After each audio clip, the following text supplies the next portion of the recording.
Salut à toutes et à tous, nous sommes le 11 mai 2020, c'est le jour J du déconfinement façon Macron-Philippe. Vous regardez le 5e épisode de notre module L'actu confiné qui devient brusquement, tout à coup, subrepticement, l'actu déconfiné. Bien entendu, c'est toujours les lundis et les vendredis. Aujourd'hui, nous allons parler du premier bilan de cette journée, forcément très observé, avec un regard particulier sur les transports publics et les écoles, du très probable déconfinement des colères et de la manière dont l'appareil répressif de l'État essaye de le criminaliser à l'avance. Des dernières saloperies des gros bonnets de la banque et de la grande distribution qui sont regardés avec les yeux de l'amour par notre gouvernement. Et de l'échec assez terrible de l'essai clinique européen Discovery, c'est parti.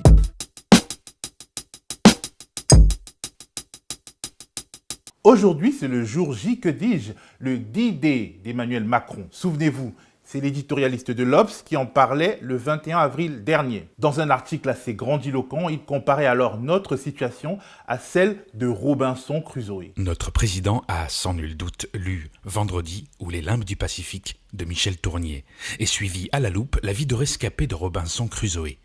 Confiné dans son île déserte, le naufragé, au fil des jours, perd la notion du temps et avec elle ses repères mentaux. Peu à peu, il sombre dans un état d'hébétude et de semi-folie. Comment réagir pour ne pas succomber au vide des heures sans horloge ? En inventant des D-Day, des points de repère, des rendez-vous avec le temps qui passe. Robinson se fabrique alors un sablier, marque son territoire avec piquet et fanion en feuilles de bananier. Il réintroduit de la raison dans son univers de super confiné. Il n'est plus seul. Les minutes qui s'égrènent désormais sur sa clepsydre sont des amis. La tête de ceux qui avaient eu le courage de lire cet édito. Il y en a pas qui se la posent à une petite question, c'est est-ce que fumer du gazon c'est bon ? Bon, quelques semaines après, on a trouvé la source probable de l'inspiration du Sergio de l'Obs. Robinson, quand le naufrage est là, il ne se prend pas les mains dans la tête en essayant de faire une grande théorie du naufrage. Sinon d'ailleurs nous n'aurions jamais écrit le récit de ces miracles. Il prend d'abord du jambon, du fromage, mais il a en lui cette capacité à réinventer une histoire unique. J'aime autant vous dire que quand le Sergio du média a vu ça, il a posé une question. Alors, moi je ne répondrai pas à cette question parce qu'aux médias, on a déjà assez de problèmes comme ça. Mais ce que je retiens, c'est que le Sergio de l'Obs est sans doute un visiteur du soir de l'Élysée et qu'il y a de fortes chances que la désignation de ce 11 mai comme le D-Day soit le fait d'Emmanuel Macron lui-même. Le D-Day, c'est le débarquement de l'armée américaine sur les plages de Normandie. On sait que depuis le début de cette crise du coronavirus, le duo Macron-Philippe multiplie les métaphores guerrières. Alors, on peut fermer les yeux et imaginer notre Robinson de l'Élysée en chef de guerre façon jeu vidéo. I'm talking about glory, gentlemen.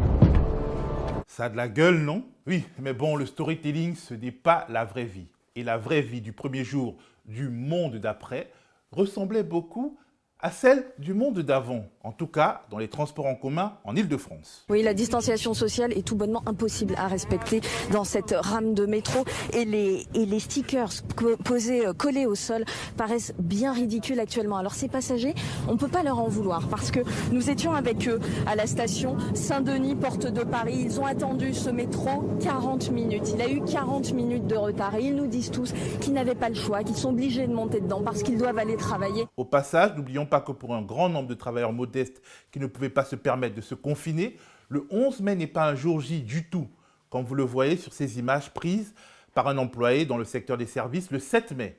Ils ont emprunté les transports en commun sans aucune sorte de dispositif créé pour les protéger. En tout cas, il faut reconnaître au ministre de la Santé, Olivier Véran, sa belle capacité à relativiser. Que le premier train, il y a eu des bugs, c'est vraiment dommage. C'est vraiment dommage, je vous dirai pas le contraire, mais regardons comment les choses se déroulent au cours de la journée, adaptons, modifions nos comportements pour que demain les choses s'améliorent. Retenons que le problème, ce n'est pas un mauvais dispositif mal pensé, non, c'est nos comportements.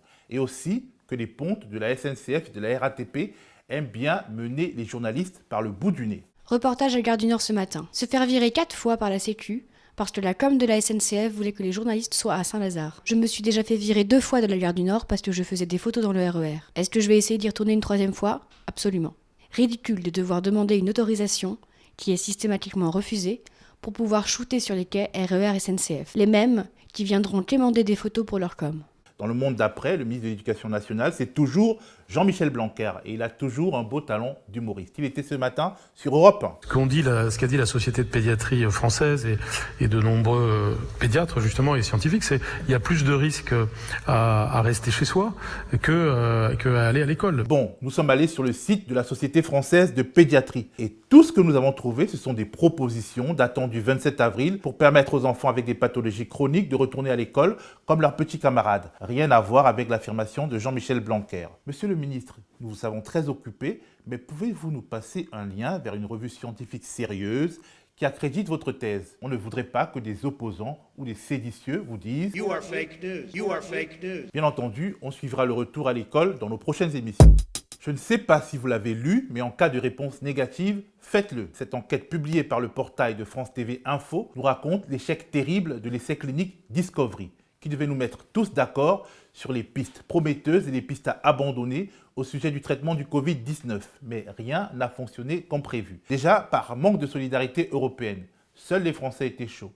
Les Espagnols et les Italiens s'étaient embarqués dans un programme avec l'OMS. Les Anglais préféraient tester leur propre protocole. L'étude devait porter sur plus de 3000 patients, mais moins de 800 ont été enrôlés. En plus, parmi les volontaires, certains voulaient absolument faire partie du bras hydroxychloroquine rajouté en dernière minute et ne pas tester l'efficacité des 4 autres traitements. Et toujours dans le registre des fiascos, on a appris la semaine dernière que l'AP-HP avait crié victoire trop tôt au sujet du tocilizumab, un antiviral tellement survendu que les membres du comité indépendant de surveillance et de suivi des données ont démissionné en bloc. Il faudra tout reprendre quasiment à zéro.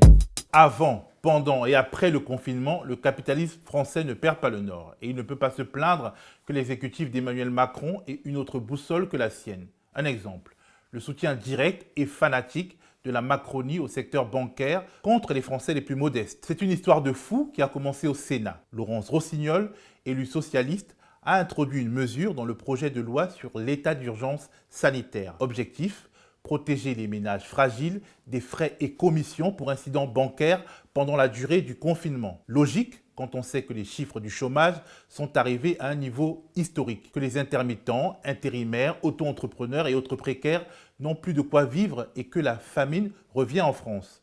Mais non, le gouvernement a estimé que ce que l'on appellera la mesure Rossignol pouvait inciter les gens à ne pas honorer leurs paiements. Ok, d'accord, le français est véreux et ne vit que pour ne pas payer ses factures. Mais ce qui est dingue, c'est que le gouvernement considère que cette mesure n'avait pas, tenez-vous bien, de rapport avec l'objet de la loi, c'est-à-dire l'état d'urgence sanitaire. Ah bon, sérieux? Bref. Vous vous souvenez qu'en fin mars dernier, la grande distribution, à qui on n'avait rien demandé, annonçait qu'elle allait couvrir de primes les travailleurs en première ligne pendant le confinement. Ça avait l'air tout beau, tout citoyen, etc., etc. Mais en fait, c'était de l'enfumage. C'est ce qu'explique la journaliste Nassira El Moadem qui a enquêté sur le sujet. Auchan France est la première à dégainer le 22 mars 2020 avec une communication officielle. La promesse faite, une prime forfaitaire de 1 000 € pour reconnaître financièrement la mobilisation exceptionnelle de ses équipes. Il y a donc un mot à retenir ici, forfaitaire. Sauf que, un mois plus tard, le 24 avril, Auchan France rétropédale. D'un forfait de 1 000 €, Auchan passe à une prime fonction du temps de travail effectuée entre le 15 mars et le 9 mai 2020 pour les salariés en CDD et en CDI. C'est tout de suite moins généreux. Le groupe Casino, qui compte Monoprix, Géant Casino, a lui aussi fait le choix d'une prime proratisée du temps de travail effectif et de déduire les arrêts maladie comme l'y autorise la loi. Cela signifie que les salariés contaminés par le Covid-19 vont voir leur prime déduite de tous leurs jours d'absence liés à cette maladie qu'ils ont peut-être contracté sur leur lieu de travail. Et ce n'est pas tout. Le choix de versement d'une prime aux salariés des magasins comme Les Commerçants, Leclerc Bonplan ou Intermarché dépend de la volonté des directeurs indépendants. Les directions de magasins Intermarché ont, en guise de prime, distribué des bons d'achat, comme à l'Intermarché de Mirama, avec des bons d'achat alimentaires allant de 20 à 50 € par semaine. En voici un. Vous avez remarqué que la prime bon d'achat n'est valable que dans ce seul Intermarché, uniquement sur l'alimentaire, qu'il n'y a pas de rendu de monnaie, qu'il y a une date d'expiration assez courte. Un bon strike en termes de dégueulasserie. Et le mot dégueulasserie est gentil. Nassira El Moadem a publié l'intégralité de son enquête sur Mediapart. Quand on a des trucs à se reprocher, on se tient sur ses gardes, c'est la base.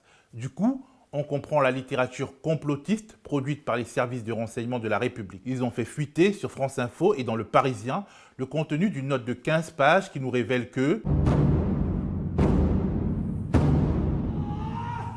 que plein de gens risquent d'être super énervés après le déconfinement. Sans blague. Bref, le plus important est le registre de langage utilisé pour désigner l'adversaire. Mouvance contestataire, ultra-gauche, ultra-droite, comme Éric Zemmour, multirécidiviste des condamnations pour incitation à la haine raciale, qui s'est fait agresser verbalement et a reçu un coup de fil de notre bien-aimé président. Il m'a d'abord tout simplement demandé comment ça allait, quoi, tout bêtement. Et puis la discussion s'est engagée et en fait... on s'est rendu compte que nos désaccords étaient profonds et qu'il fallait un peu de temps pour les élucider. Donc nous avons parlé longtemps. Je voudrais rendre hommage à l'élégance du geste, même si je fus et je suis journaliste politique, donc je vois les arrière-pensées politiques. Mais en fait, il y a aussi une élégance qu'il faut reconnaître. Si vous trouvez que ceci relève de l'amour sincère, des bons usages républicains ou de la crasse politicienne, dites-le en commentaire. Voilà, c'est fini pour aujourd'hui. Pour être informé de nos prochaines émissions, abonnez-vous pour ceux qui ne le sont pas et activez la clochette pour ceux qui le sont. N'oubliez pas de mettre des petits pouces bleus et pour ceux qui peuvent se le permettre, devenez sociaux ou donateurs du média. À plus.